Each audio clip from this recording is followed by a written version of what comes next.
a very warm welcome to Mark Whelan. Thank you very much, Mark. The sequence that I've been working on for a number of years called faux pas, pronounced faux pas, using the French mistake but using the Oriental faux pas. So these are epigrams from volume 5 called Faux pas epigrams. So I'll read just a number, just a few. And they're for Bruce.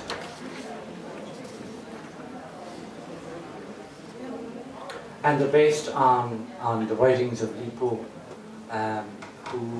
who was a monastic priest and a drunken priest before he went in, and a drunken poet when he came back out. Foxy poet, fine, tasty cheese, crow in a tree. Drinking, visitor, over and beneath, a chalice of words.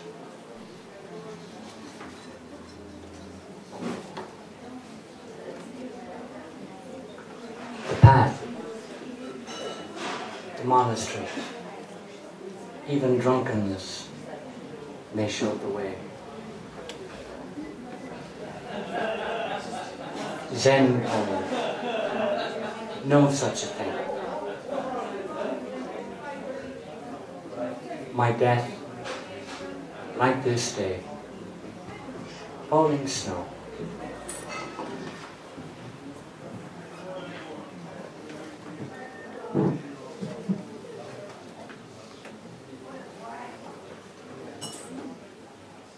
Say it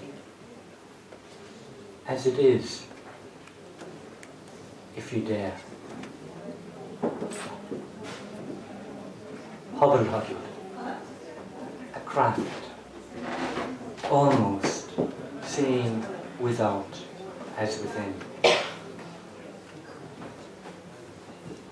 Imported hollow, my words to the world.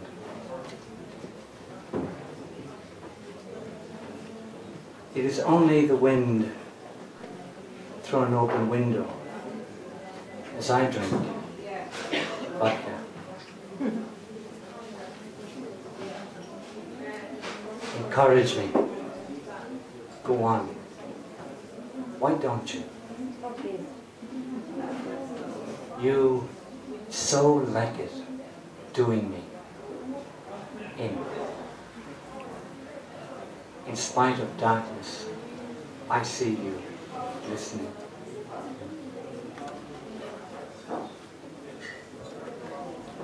Wedding bells. Had I proposed in a horse, truly? So cheeky, not to seek dominion. What of boxing? Clever, eh? Consider or not. So, with child, she is less a heap.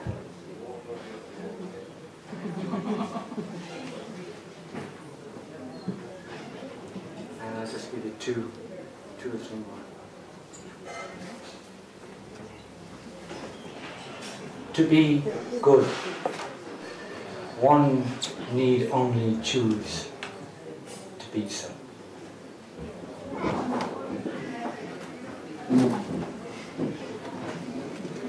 Sharing heaven with twilight, you fly awake.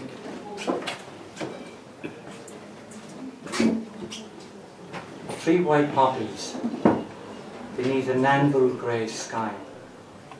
It's more than goodbye now. Thank you. Thank you very much indeed. And our next poet, ladies and gentlemen, give a very warm welcome to Paul Massey. Thank you very much, Paul. Thank you. It's called 1788 Night Passage to Haven. It's a bit of a long poem. It's about, you know, it's long enough. So just bear with me for a few minutes and I battle through it. By a heavy horse-drawn carriage, the Dover mail, wayward through the low woodlands of Somerset, swept in a stormy veil. A lone passenger sits lightly napping to the sound of raindrops intensely patting, falling more and more into a trance-like tapping upon the roof of his rolling carriage, making its journey through a name-night passage.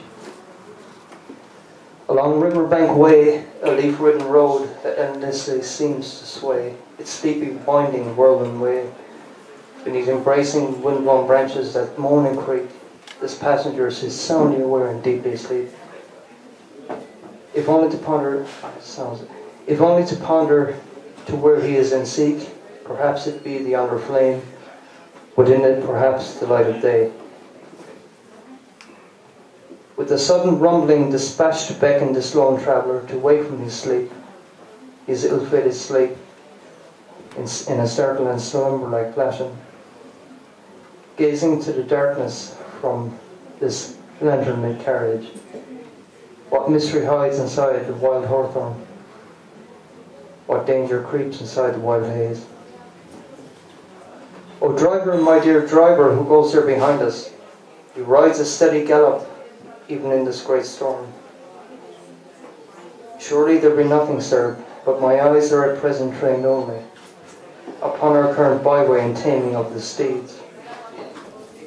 Quickly, good sir, for the stranger behind us now comes even faster. He sits proudly draped in a shawl of black, craftfully leaving the storm at his back. Comes a highwayman, I'm sure, to take my coin, or separate me from all that is mine.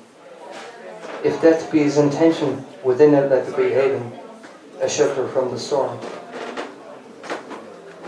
But let there be no fear, my dear driver, for this stranger behind us was indeed just a shadow, no less a fellow traveller than we through this night. A trick of light, perhaps, or a demon of the night. Ride on, toward that yonder flame, for within it, my dear companion, may be the light of day. Thank you. One of the finest poets we have in the city, and a very well-published poet. A very warm welcome, please, to Terri Murray. Need a green man for to get over the road, over the chips. Chips are down. I'll read two poems. I read a poem called The Book of Hours for our friend in Cork, Paul Casey. This was a poem for his birthday a number of years ago. It's about the experience of losing my partner. It's called The Book of Hours. That Sunday in Assisi, sunlight seeped into the colonnade, trapped by pillars, muted into shapes of men in threadbare robes that once marched to matins over yellow bricks. And the murmur of psalms from the doorway of the church in praise of him who holds stars in his arms, made sheaves of wheat, shoals of fish that swim through the streams of eternity. There, all the joyous moments of my life had gathered to sit with me on the stone bench 16 days before your death was written into my book of hours. Thank you.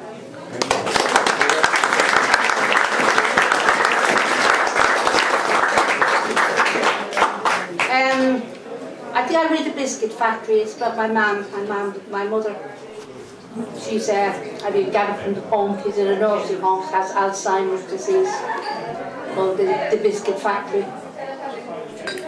The Biscuit Factory is closing down, where in your 18th year you learn the alchemist tricks of mixing flour and water and pass them on to me. Your cool fingertips and palms could mould any shape from grains scattered by the dredger, and drips from the chipped lip of a jug on the red formica table.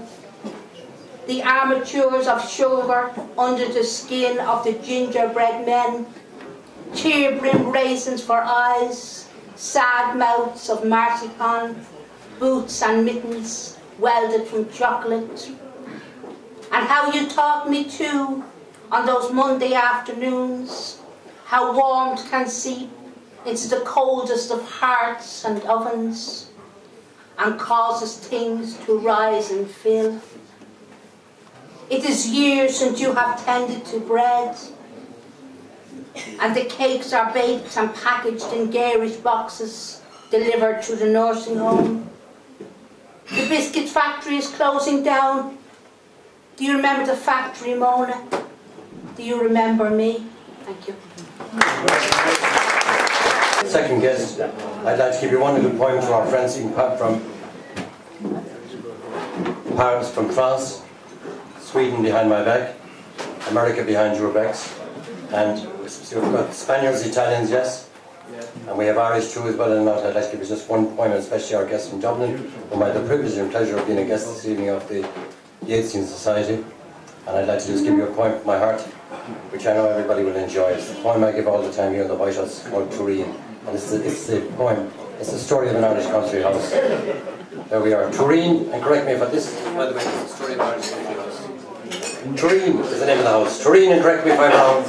To the eastward side of Tory Hill, a little height above the round, grass so green from edge to fell, and bush banks for horse and hound, whilst covered by fill and flower, neither a castle nor tower. A hunt will come and chase and wait, the welcome hand is out and straight, not here the hound will have him out, this Turin turf was not for cunning found. Our house is plain, but dare the rain, with wind a strain, a wind to shame, the character within without. A Bible prayer is read and heard, its joy does unfold, these passions fed to heat our dead, still lead the lives of kings in dread. God's own eyes, that is, be not deceived, Turin be read. Romance and strife, a nation's trembling trial have talked about within these walls by men of strength and toil. The females too have had their say, hush your woman, listen to your man, his way not hers, encouragement no shame, admiration for his phrase, and defiance to the pale from the fields of Tory Down. Contrast then in the evening, the sun is set, and all of it, and everyone at rest. The talk and gentle visitors regret, and end today a sigh. The rosary is said in a prayer for the dead, and quiet goodbyes, and cheers God bless for when we meet again. The hay's been saved and bound away, the hatches are closed, and the gates are jarred, but that day, great day, will never, never be an ending to this fair grandeurs tale. Turin, side of Tory Hill, and Little Eastwood Found. Thank you very much.